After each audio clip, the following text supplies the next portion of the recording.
สบายดีทุกคนยินดีต้อนรับเข้าสู่ Rock ทำอิฐของ Channel Lemon ชาว Rock ตอนนี้กับเวลาประมาณ6 โมงครึ่งซึ่งมาข้าพเจ้าจะเตรียมตัวเดินทางไปที่ประเทศจีนเมืองปักกิ่งหรือว่าเบจิง แต่ตอนนี้เบิ่งแต่สภาพยังไม่ทันได้อาบน้ำซ้ำเดี๋ยวจะหน่อยสิไปอาบน้ำแล้วเก็บเครื่องไปสนามบินกันโอเค let's go นี่จะอาบน้ำแล้ววันนี้จะสิเก็บเครื่องกินข้าวกินน้ำแล้วก็ไปสนามบินเดี๋ยวจะหน่อยสิไปใส่เดี๋ยวเก็บเครื่องอย่างกันก่อนอันนี้ก็เก็บเครื่องเรียบร้อยกำลังถ่าพ่อกับเมย์ครับพ่อเมย์อยู่ตรงนี้เดี๋ยวมาเปิดประตูทางนี่คือบ้านข้าพเจ้าข้างหลัง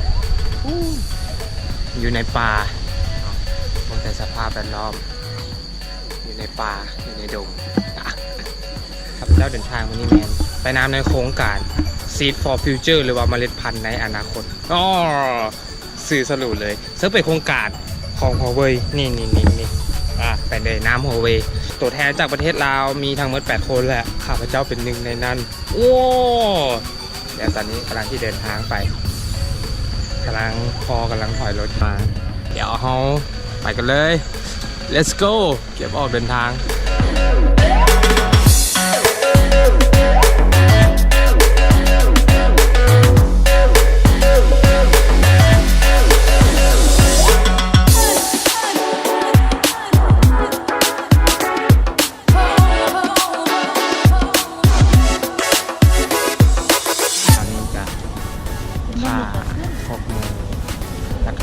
จะเกี่ยมเสกีแล้วก็ออกไปวันนี้อยู่กับ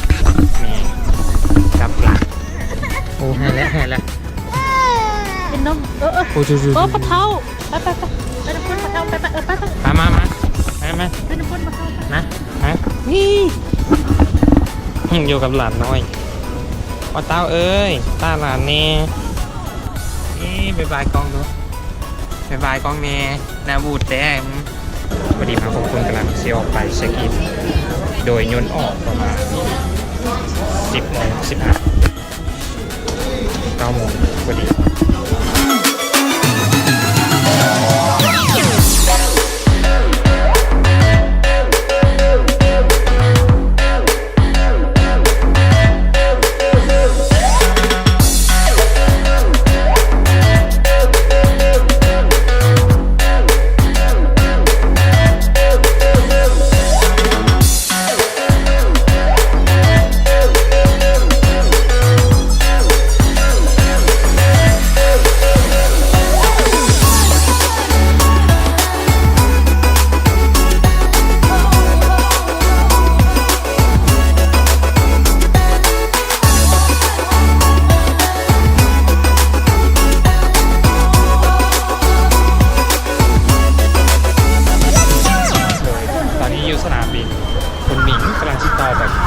เบจิงที่อยู่จีนประมาณ3 โมงมาเองก่อนอยู่ลาว1 โมงชั่วโมงไปตาบาครั้งแรก รู้สึกตื่นเต้นนี่คือสนามบินจีนเป็นสนามบินที่ใหญ่หลายเบิ่งแต่สภาพรวมๆนึกว่าอยู่ห้างมีฮอดเครื่องดินตุ๊กตานี่คืออาจจะเป็นตู้ห้องเพลงและอันนี้ก็เป็นตู้ขีบตุ๊กตาซึ่งสนามบินลาวยังมีแนวนี้ที่ตอนนี้เกตเฮาแมนซึบเฮาอยู่ยนต์เฮาออกเกต37ให้ฮอดถึงเป้าหมายแล้วซอกหาเกต37ตึ๊ดมาถึงเป้าหมายเฮาซอกหาเกต37เนี่ยซึ่งทีนี้มันซี่ไป29หา29หา45บอกกับบอกคอร์ดเดี๋ยวถ้ามูกำลังออกมาอยู่ซึ่งเขาชี้ยังเลาะซาถากก่อนอันนี้มีอย่างว่าเครื่องดินใหม่ ตัวอยู่อันนั้นดูเห็น เข้าบอเซ็กเบิ่งดู ได้ หืม ได้ เอาเดี๋ยวมันล็อกอินกดล็อกอิน enter ไฟล์ number ของเขาไม่อย่างก็เขา U M M เอ็มยูอย่างของเขาไป number เอเลย ฮะ PC อย่าวางว่ะมีอย่าวางบอสเปกว่า จะ บ่ มีวางเห็นจะมีปุ่มยะวาง โอ้บอกว่าสแกน เขียนใส่บัตรดิ ที่เกมบนไหนวะลุ่มวะ ดิ ซ้าย ข้างเลยบัดดิแหม มือข้างซื่อๆ ต้องเกิดการเห็นหู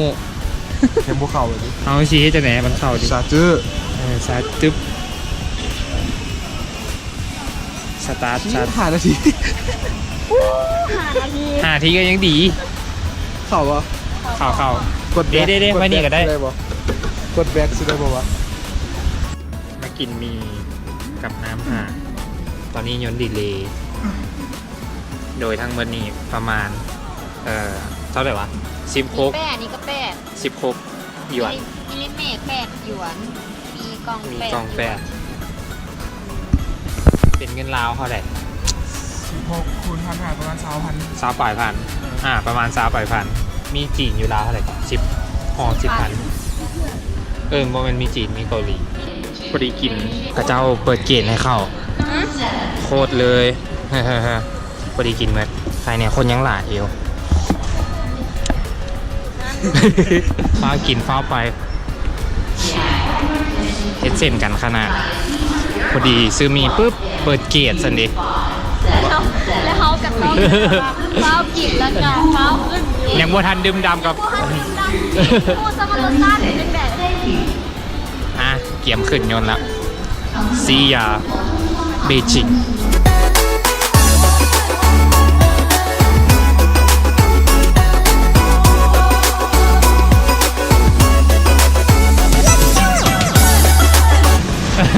ไหลลง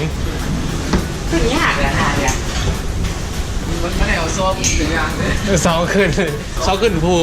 ตอนนี้ก็เดินทางมาฮอดเบจิงแล้วเวลาขนาดนี้ประมาณ8 คืน ของผ่านทางนี้ สภาพแต่ละคน ตอนนี้กำลังเดินทางที่ไปโฮเทลจากเบกาสวยงามหลาย ยามคำ อาจก็เคยเห็น ไอ้มอนแบบตื่นเต้นอะนะ ตื่นเต้า เต้าขึ้นนะ รู้สึกว่าหมอกหลายแต่มันโบหนาวเนาะ เป็นหมอก มันมีอ่ะ มันคือมลพิษค่ะ มลพิษสู้เข้าไปเต็มปอดแล้ว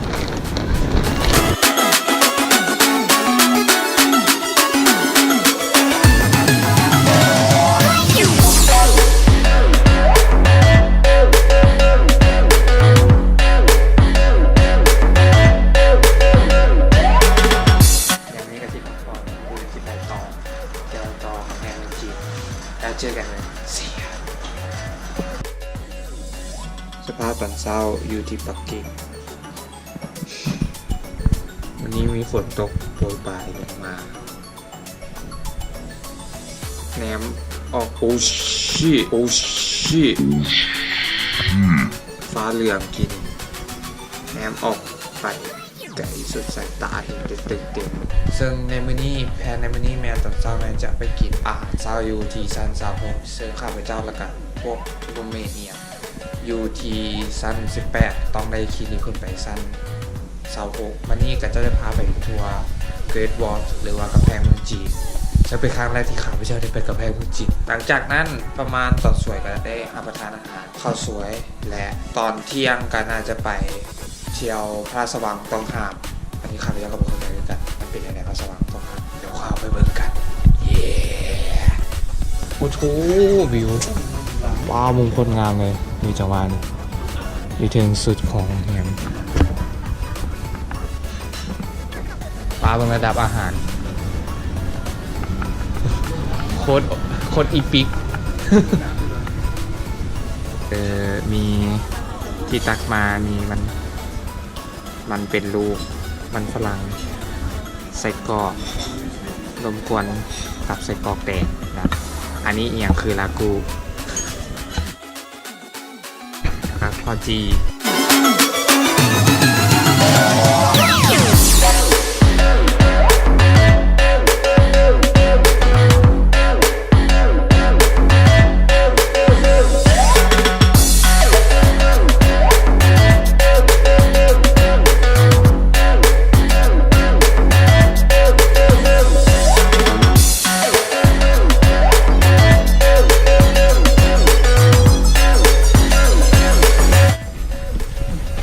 thank you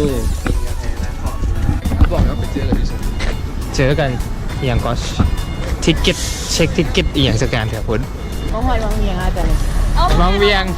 ก็มาสั่งเพลงจะลองเพลง กระเจ้ามาสร้างกับแพงแต่บางเวียง แบบแรงกำยังขึ้นยนต์นั่น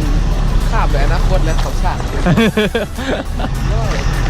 กำแพงเมืองลำเลียง เมื่อกี้เห็นเบิ้งเนาะแถวนั้นกูจะเป็นจุดเริ่มมีคนเลย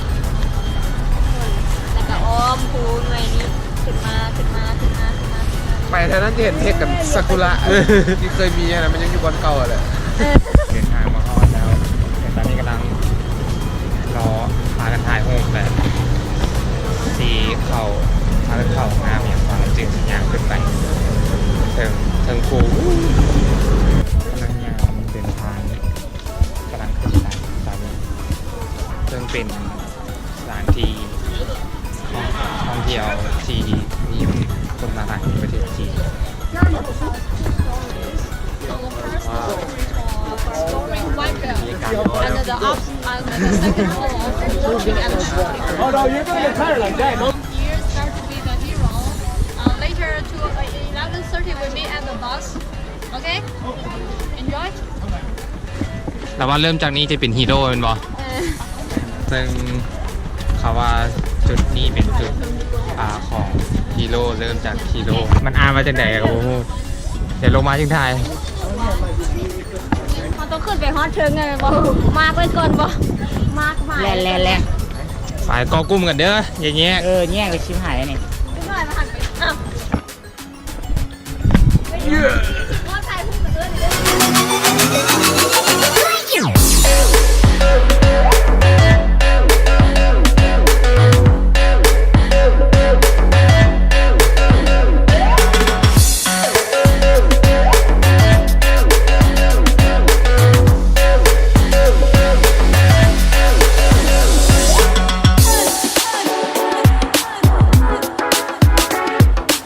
ถ้ากลับมาท็อปสุดของกระแพงเมืองจีนละ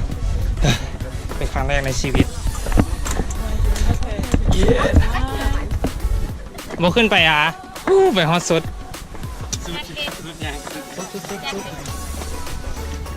เขากำลังลงมา นี่ชูหาด่วนกินบอกว่ามาเอาใครเนี่ยคันยัง ลีกทาง ชูหาในห้องกลมชีเขามาหา มีเหรียญใส่เหรียญหลังของที่ได้ส่วนเราเอา โอ้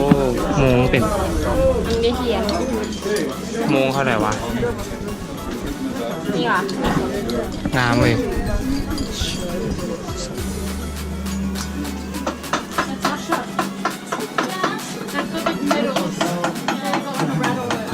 100 เหรียญ ฮะ 100 เหรียญเท่าไหร่คุณจะทอน30 หยวน ตัวใด 30 หยวนอันห่วยอ่ะ อันไซส์เหรียญนี้ โอ้สลักซื้อ แล้วสลัก เขียนไว้รถเนี่ยเลมอน เป็นที่ระลึก 2018ตอนนี้ก็เดินทางมาฮอดรถเมล์ซึ่งเขาถึงเขาจะทราบแต่เขาก็เป็นกลุ่มระบีที่มาฮอด โหดพวกกลุ่มวินขึ้นไปลงมาเยี่ยมกระเทียม จะเยี่ยมกระเทียมดอง เอาจดเยี่ยมกระเทียมปิ้ง เดี๋ยวจะไหนแล้วนี่น่าจะไปกินข้าวสวย แล้วก็ไปพระราชวังต้องห้าม แปลตามตัว โอเค ไปก่อนฮอตแล้วเจ็บหลัง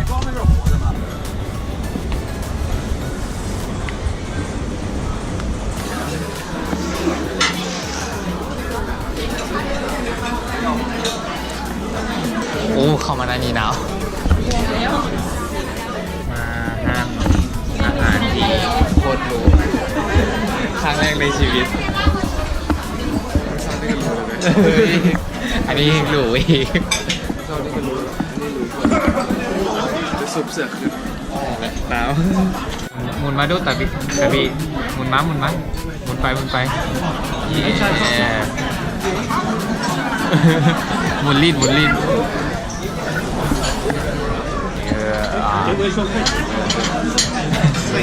เดี๋ยวจะไปจะรับประทานอาหารแล้วก็จะก็ออกไปกินวิธีพระราชวังโบทีบีเดนซึ่งซีบีเดนในนั้นเดี๋ยวติดตามเดี๋ยวติดก่อน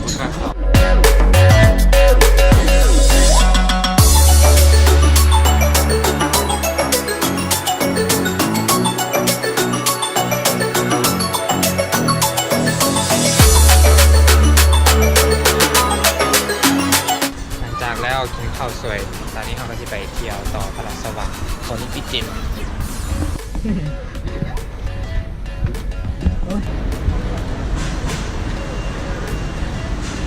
ตอนนี้เดินทางแล้วก็โคนิปิจินซิตี้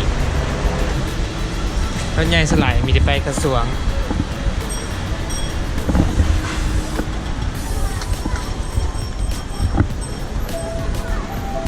จะสังเกตได้ว่าจะเป็นสองฝาข้างจะเป็นตึกทรงโบราณเลย อาหารสลายจะเห็นตึกจีนตึกเก่าแนวเก่าๆหลาย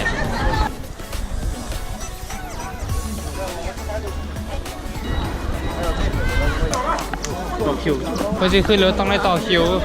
ป่านนี้พี่นะ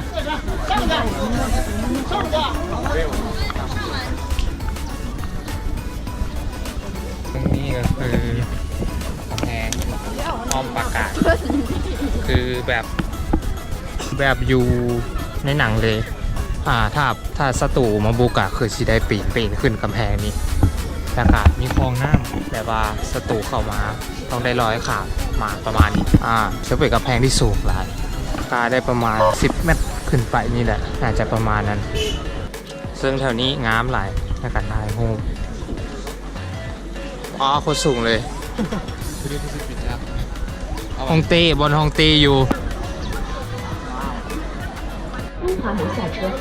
直行可达王府井。 This is an ancestral temple. It was a place for the emperor to worship their ancestors in the old time. Yeah, so this is an ancestral temple. And from this gate, you will see the main entrance of the Forbidden City. We call it the Meridian. Okay, so when we get there, you can take a lot of photos. Yeah. ตอนนี้ยังเข้าไปใน Forbidden City เนี่ยกว้างหลายกว้างใหญ่คนโคตรหลายเลย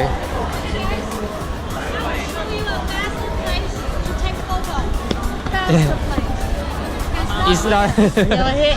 แล้วว่าไปอาหารแบตเตอร์ก็ดี So I recommend the central way to take photo. อ๋อ Okay, so I will go for the central and later I will come back. โอเค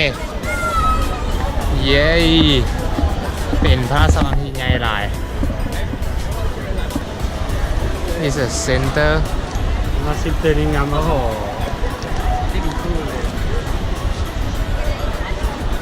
โอ้งามเลยเว้ย งามเลย เอากรุ๊ปโฟโต้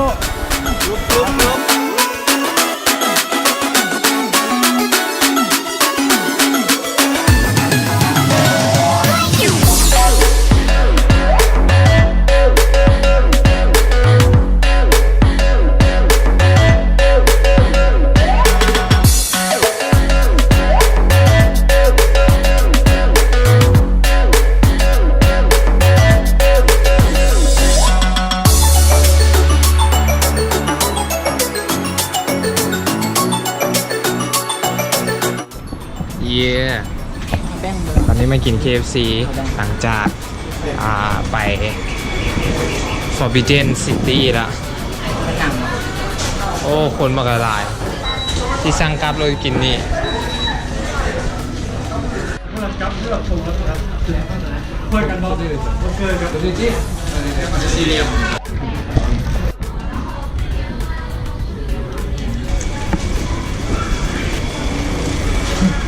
เอาได้ ไหนๆนึง คือเปิดนี่นอนแม่ถามแทน หลังจากซื้อขาไก่จาก KFC นะครับเอาไปกินอยู่ห้องตอนนี้จะกำลังสิกลับไปที่โรงแรมกำลังย่างอยู่รถติดหลายอยู่ประเทศจีนรถปกติหลายเลยเวลาข้ามทางแกให้เบิ่งรถข้างหน้าคือสิรถปกติหลาย อ้าวเขาไปได้หรือว่าเขาไปบ่ได้ ไม่รู้ดิรถเดียวเขาคือมาแล้วไม่รู้จักโอ้ยพักเอามีบแล้วไว้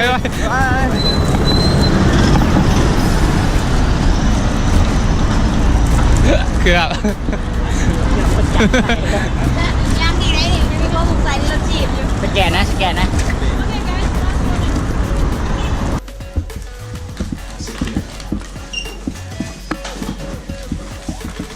ตอนนี้ก็เดินทางมาฮอดโรงแรมเบิกสภา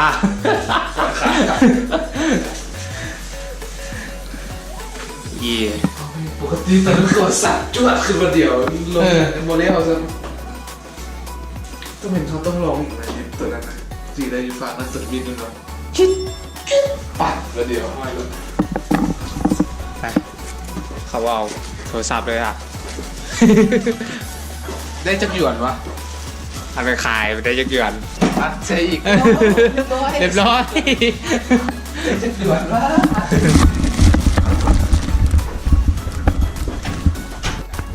ดิดมาฮอดห้องแล้วเดี๋ยวเราจะไปอาบน้ำแล้วกับพักผ่อนเดี๋ยวเราจะเจอกัน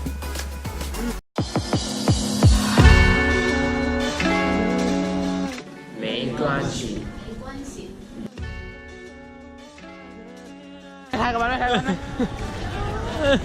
Heartbreaker, I ain't gotta hear your voice and know what you talking about. Yeah, breaking all on this floor. Then you